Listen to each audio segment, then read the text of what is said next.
So let's take some examples from 1.3b and 1.4 and work through them. So in 1.3, there are two limits that we've come across. One of them is the limit as x approaches 0 of sine x over x. If you substitute 0 in for x, sine of 0 is 0, and 0 and for x on bottom, that's indeterminate.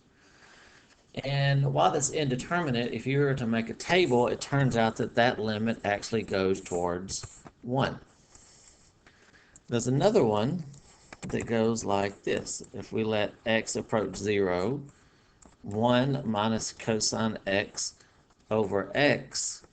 If we just direct substitute, cosine of 0 is 1. 1 minus 1 is 0 over 0, which is still indeterminate.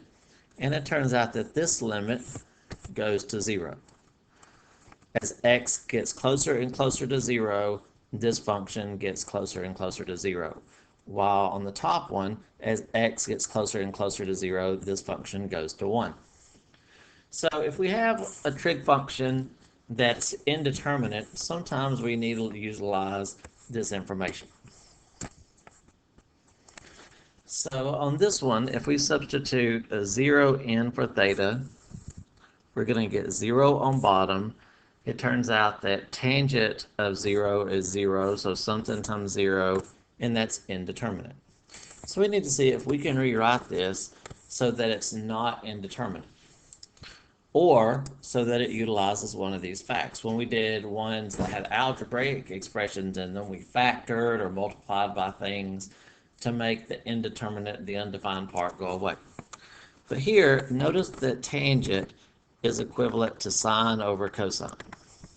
So sine 4 theta over cosine 4 theta.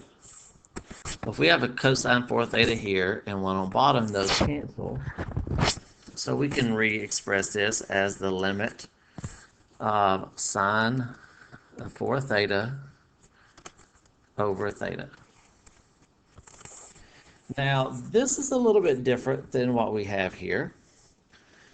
Notice in the limit on the right, in order for this limit to be 1, the input and that on bottom have to be the same. Now, we're not allowed to simply pull this 4 out front. This is part of the input of our function. But it turns out what we can do is we can multiply by 4 here and multiply by 4 on top. If we multiply top and bottom by the same thing, then we're still equivalent. So we have a 4 that we could put out front. We could even move it in front of the limit of sine 4 theta over 4 theta.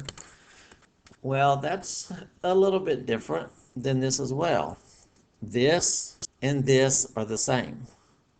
So what happens if theta is going to 0? All of that's going to 0, and all of that's going to 0. Same thing is going on here.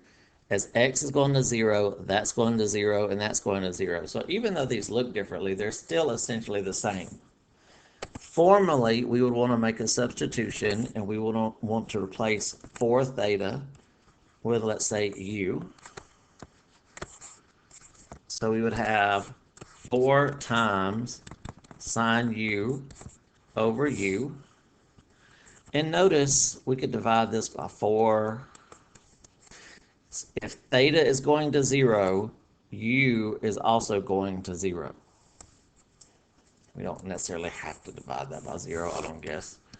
But if theta goes to 0, u goes to 0. So if we're changing from thetas to u's, if we make this substitution, then theta will change to u. Again, if theta is going to 0, u is going to 0.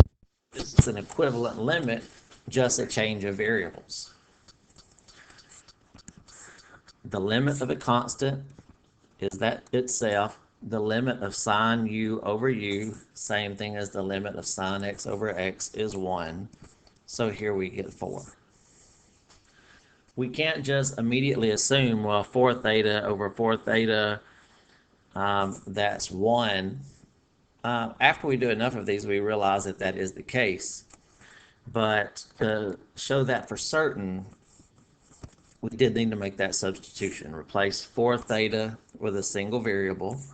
everywhere we have 4 theta, so that that looks like the limit that we know goes to 1. Now here, if we substitute pi over 2n, cosine of pi over 2, that's up here, cosine at 90 degrees or pi over 2 is 0, so we get 0 on top. Cotangent is cosine over sine, which cosine of 0, or cosine of pi over 2 is 0, sine is 1, so that's 0. So by direct substitution, this is indeterminate. So since that's indeterminate, we need to see if we can rewrite it. And I've already kind of given a hint of how we're going to rewrite this. Cotangent is cosine over sine. Instead of dividing by a fraction, we can multiply by the reciprocal.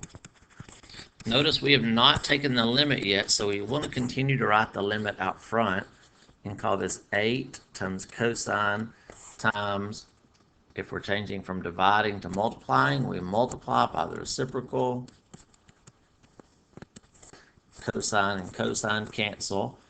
Now that we don't have the cosine on bottom, let's see what we get. Directly substitute pi over 2, we get 8 times sine of pi over 2. Sine at 90 is 1. So we get that limit to be 8. But we have to do that because direct substitution gives us something that's indeterminate. So we have to do some kind of algebra, some kind of identity rewriting, so that we get an expression that's equivalent to what we started, but is no longer indeterminate.